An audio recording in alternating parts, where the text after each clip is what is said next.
है या तो कलयुग होता है या तो त्रेता होता है। मोदी युग क्या है? बीजेपी जैसी इतनी बड़ी पार्टी से कैसे लड़ेगी आप कांग्रेस? जब इतनी बड़ी कहती हैं तो इतनी पे इतना जोर क्यों देते हैं? कितनी बड़ी है? दोस्तों, बीजेपी की साइड लेने पर इमरान प्रतापगढ़ी ने चित्रा त्रिपाठी को भरी जनता के सामने दोस्तों, गोदी मीडिया की एंकर चित्रा त्रिपाठी को बीजेपी की चाटुकारिता के लिए जनता के सामने बहुत ही गुस्से में इमरान गढ़ी ने जलील कर दिया और एक्सपोज भी कर दिया है। मैंने रिपोर्टिंग की है इमरान प्रतापगढ़ी। मैं भी मोरबी, मैं गया हूं रिपोर्टिंग की है। मैं मोरबी गया हूं, मैं गई थी वहां मैं पर गया हूं बात लोगों मोरबी, का। मैं आप मोरबी नहीं में समझ सभा सकते। करके आया हूं। आप चित्रा जी, बस मेरी बात नाम सुनिए। बताइए। जिस दिन हादसा हुआ उसी दिन विजुअल उठाइए। हमारे प्रदेश अध्यक्ष गए थे, अशोक गहलोत जी गए थे, उठाइए विजुअल, दिखाऊं आपको। इतना ही नहीं दोस्तों, इमरान गढ़ी को जिस हुनर से जाना जाता है, शेर शायरी के अंदाज में उन्होंने बीजेपी को पूरा एक्सपोज कर दिया, जिससे चित्रा त्रिपाठी को बहुत मिर्ची लगती है। दोस्तों, वीडियो का लास्ट मोमेंट मिस मत करना क्योंकि बहुत मज़ेदार होने वाला है। तो दोस्तों, वीडियो करते हैं स्टार्ट। चित्रा जी, जो हर जालिम से टकराएगी वो आंधी बनाऊंगा। नए अंग्रेज आए हैं, नया गांधी बनाऊंगा। तुझको कितनों का लहू चाहिए अर्ज़े वतन, कितनी आहों से कलेजा तेरा ठंडा होगा। तो हमें भी तो पूछना है। सुना गया है कोई न बोले, ज़बान दराजों को मशवरा है कोई न बोले। अजीब लुकनत पसंद हाकिम से वास्ता है, जो चाहता है जो सोचता है कोई न बोले। पिक्चर चालू करो बे। कर्तव्य पथ पर जो मिले ये भी सही वो भी सही, लेकिन ऐसा है नहीं इमरान प्रतापगढ़ी जी आपकी पार्टी में, और आपको तो 2-2 बजे रात तक जागना पड़ रहा है। कैसे पार्षद और नेता हैं कांग्रेस पार्टी में, भाग भाग के दूसरी पार्टियों में चले जाते हैं। हम बताते चले रात भर ये जगह थे क्योंकि इनके पार्षद आम आदमी पार्टी में चले गए थे, उनको पकड़ के खींच के कांग्रेस में ये वापस लेकर आए हैं। ये तो हाल हो गया है कांग्रेस का। तेरा तो गेम बजाना पड़ेगा। आपके भी पार्षद उधर चले जा रहे हैं। कुछ वापस लौट आए। हाँ, वापस लौट आए तो क्यों गिड़गिड़ाना क्यों पड़ा है कि वापस आओ मत जाओ? गिड़गिड़ाना पड़ रहा है। एक ही को लेकर आए ना। जिस जनता ने, चित्रा जी कल की स्थिति बताऊं, जिस मुस्तफाबाद की जनता ने उन्हें जिता के भेजा था, वो सड़कों पे निकल आई डंडा लेकर के, और पार्षद के लिए जिसको कहते हैं कि बटोर करके कहा कि नहीं, तुम्हें जिस पार्टी से जिताया था उस पार्टी में रहो। आपके ऐसे नेता हैं, आप सोचिए खुद ही फट पिटवा रहे हैं आप अपने नेता की, आप इसको कि जनता को बाहर निकलना पड़ा है डंडा लेकर के वापस आओ इस मेरी बात पार्टी में। सुनिए। अभी बदत है भाई, अभी बदत है। प्रधानमंत्री जी, जिनके कहने पे यूक्रेन का युद्ध रुक रहा था, कृपाल परमार याद है आपको, हिमाचल के, उनको फोन किया था बागी उम्मीदवार की, बैठ जाइए, बात नहीं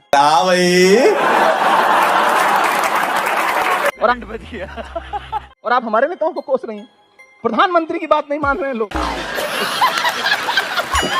बीजेपी जैसी इतनी बड़ी पार्टी से कैसे लड़ेगी आप कांग्रेस? जब इतनी बड़ी कहती हैं तो इतनी पे इतना जोर क्यों देते हैं? कितनी बड़ी है? गजब बेइज्जती है। 1231 विधायक उनके हैं, 700 कुछ विधायक हमारे, इतनी भी बड़ी नहीं है ना। 303 सांसदों वाली पार्टी है एक दिन ये 2 थे, हाँ। आज यहाँ पहुँचे हैं, फिर 2 पे पहुँच जाएंगे। उसके 4 साल पहले ही तो कौन सी बीजेपी बड़ी बात बनी हो थी गई? ना। जब आप इतनी कहते जब हैं ये तो बड़ा 2 प्रेम थे लगता है तो उसमें। उसके 4 साल पहले ही बनी थी बीजेपी, और आप सोचिए कांग्रेस देश की सबसे पुरानी पार्टी है। ये हार जीत उतार चढ़ाव राजनीति का हिस्सा है, लोकतंत्र का हिस्सा है। इसे हम भी स्वीकार करते हैं, इसे इन्हें भी स्वीकार करते हैं। मोदी युग लेकिन जब ये से शुरू स्वीकार हुआ है नहीं लगातार करते। ग्राफ गिरा नहीं है मोदी कांग्रेस युग, पार्टी का। युग क्या? युग या तो सतयुग होता है, या तो द्वापर होता है, या तो कलयुग होता है, या तो त्रेता होता है। मोदी युग क्या है? अरे उनके युग में कांग्रेस पार्टी का ग्राफ लगातार गिर रहा है। नहीं, तो देखिए, बीजेपी कहती है मोदी युग में कांग्रेस पार्टी जा रही है। इसी युग में लगातार लोकतांत्रिक मूल्यों के लिए सड़क से संसद तक लड़ रहे हैं, जनता के मुद्दों पर लड़ रहे हैं, महंगाई पर लड़ रहे हैं। हम सवाल कर रहे हैं कि रसोई गैस 400 की जो थी वो 1150 की क्यों हो गई? हम प्रश्न कर रहे हैं, हम इनसे लगातार पूछ रहे हैं। और सुधांशु जी रसोई गैस की तो बीजेपी जवाब देगी। पहली बात, युग कोई भी हो, अगर राहु काल लग जाता है तो फिर सारा युग जो है वो ध्वस्त हो जाता है। अब जो इन्होंने रसोई गैस की बात कही, मैं कहता हूँ सब लोग अपने अपने मोबाइल खोलिए और देखिए, जनवरी 2014 में एलपीजी गैस का सिलेंडर 1241 रुपए का था। आज कोविड के बाद, रशिया यूक्रेन वार के बाद, जब पूरे दुनिया की अर्थव्यवस्था पूरी तरह ध्वस्त होती चली जा रही है, उसके बाद भी 1100 रुपए का है।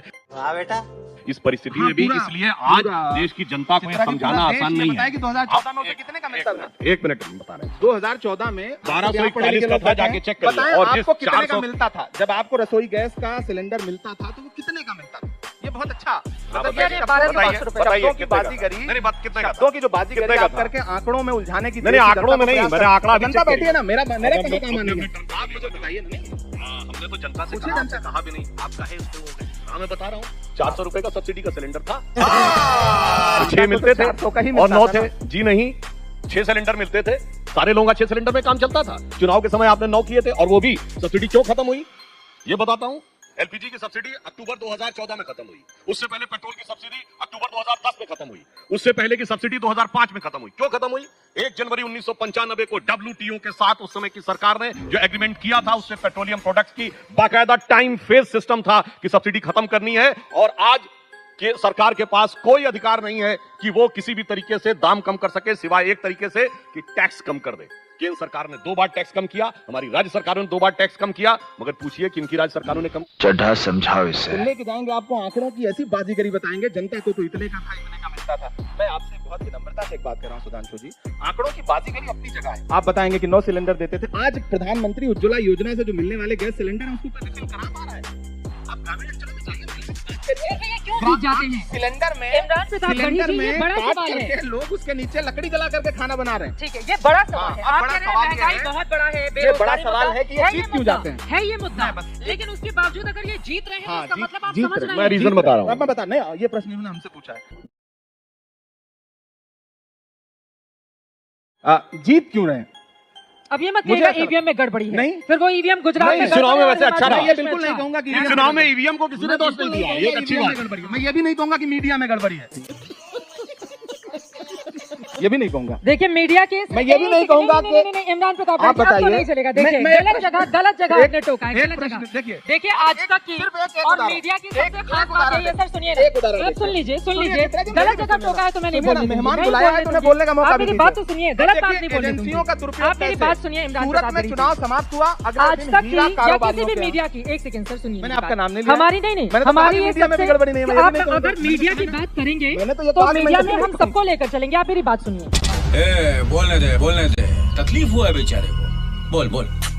हमारी सुनाइए। सबसे अच्छी खूबसूरती यही है कि हमारे ही मंच पर पूरे स्वागत सत्कार के साथ हम आपको बिठाते हैं और आप हमारे खिलाफ बोलते हैं, उसका हम स्वागत करते हैं। चित्रा जी, हम एक मीडिया की दूसरे के सबसे बड़ी पूरक हैं। ताकत यही देखिए, है। हम एक दूसरे के पूरक हैं। मीडिया और सियासत दोनों एक दूसरे के पूरक हैं। हम भी नहीं है तो आप भी नहीं है, आप नहीं है तो हम भी नहीं है। हमें आप बुलाते हैं, हमारा स्वागत करते हैं इसलिए क्योंकि हमारी जरूरत है आपको, आपकी जरूरत हमें भी है। हम एक दूसरे को सम्मान दें, एक दूसरे की सच्चाइयां देश को दिखाएं। तुम्हारी बज़्म के बाहर भी एक दुनिया है। इरशाद मेरे हुजूर, बड़ा जुर्म है ये बेखबरी। हम एक दूसरे के साथ हैं, हम एक दूसरे के पूरक हैं। बेखबरी रहती तो खबर देने के लिए यहाँ क्यों बुलाते हैं आपको? मैं व्यक्तिगत, मैंने कहा ना, सूरत में चुनाव हुआ, अगले दिन 30 से ज्यादा हीरा कारोबारियों के यहाँ छापे पड़ने शुरू हो गए। टाइमिंग का खेल कितना शानदार है। आप क्रोनोलॉजी समझ लीजिए। आप इसे नहीं मानेंगे कि एजेंसियों का दुरुपयोग है? अब सुप्रीम कोर्ट ने तो कहा ही था सीबीआई तोता है। क्या आप आप ही के समय में कहा आप था ना? एजेंसियों का सदुपयोग कर लीजिए चुनावों के समय पे, और उसके बाद फिर ये कहिए कि ये जीत क्यों जाते हैं। हम भी परेशान हैं, जीत क्यों जाते हैं। मुद्दे पूरे देश में इनके खिलाफ हैं, हम भी परेशान हैं, देख रहे हैं। मैंने कहा ना 100 पे मैं मोरबी होके आया। 54% मैं से ज्यादा मोरबी- वोट प्रतिशत मैं जवाब मोरबी देता होके आया हूँ। अब मैं मैंने जवाब कहा ना, देता लाशें बिछी थी फिर भी जीत गए। अब तो देश से सवाल पूछना है कि भाई और कैसे, तुझको कितनों का लहू चाहिए अर्ज़े वतन, कितनी आहों से कलेजा तेरा ठंडा होगा, तो हमें भी तो पूछना है। ये बड़ी अच्छी बात कही आप। 2010-12 में ये बताइए, महंगाई टाइम खाए जाते किसके जमाने में बना था गाना? हमारे जमाने में बना था। ये गाना आप लोग याद है? पाउडर वाले दूध की मलाई मार गई, राशन वाली लाइन की लंबाई मार गई, बाकी जो बचा था वो महंगाई मार गई। 26% रेट ऑफ इन्फ्लेशन थी और 2% रेट ऑफ ग्रोथ थी। कोई बात नहीं, मीडिया के ऊपर बोल रहे हैं जनाब। अरे आपको तो ध्यान रखना चाहिए, आप तो शायर भी हैं और कांग्रेसी भी हैं। अगर इंडियन एक्सप्रेस ने सवाल पूछ लिया था तो इंडियन एक्सप्रेस पे छापा पड़ गया था राजीव गांधी के जमाने में। मैं इंदिरा जी के जमाने की बात नहीं कर रहा चित्रा हूं। जी। मैं मजरू सुल्तानपुरी पर को जेल में डाल दिया गया था नेहरू जी के खिलाफ कहने पे, उस पर नहीं बोल रहा हूं। और आज बोल। पिछले 8 सालों में पूरा दुनिया का कोई भी व्यक्ति देख ले, डिजिटल रिकॉर्ड अवेलेबल है। मोदी जी के बारे में क्या क्या नहीं बोला गया मीडिया में बैठ के, घटिया से घटिया बातें, मौत की कामना, मौत के प्रकार, सब कुछ। उसके बाद जलवाए जलाल से रहते हैं और उसके बाद कहते हैं कि साहब हमें बोलने नहीं दिया जा रहा है। ये समझ नहीं पाते हैं, इसीलिए आप समझ नहीं पा रहे हैं हार क्यों रहे हैं। ठीक है, थोड़ा आगे बढ़ जाते हैं। मुझे तो मजरू सुल्तानपुरी का उन्होंने जिक्र किया, वो लाइनें याद आ गई। सुधांशु जी ने हमें मताए कूचा बाजार की तरह उठती है हर निगाह खरीदार की तरह। दोस्तों, इमरान प्रताप गढ़ी के विचारों से अगर आप लोग सहमत हैं तो कमेंट बॉक्स में एक प्यारा सा कमेंट कर सकते हैं। तो दोस्तों, वीडियो का हो चुका है एंड। वीडियो अगर आपको पसंद आई तो वीडियो को फटाफट लाइक एंड चैनल को सब्सक्राइब कर दें। इस तरह के वीडियो मेरे चैनल पे आप लोगों को मिलते रहते हैं। दोस्तों, मिलते हैं किसी नेक्स्ट वीडियो में। पूरा वीडियो देखने के लिए दिल से धन्यवाद। तब तक के लिए टाटा एंड बाय बाय। दोस्तों, अपना ख्याल रखिएगा।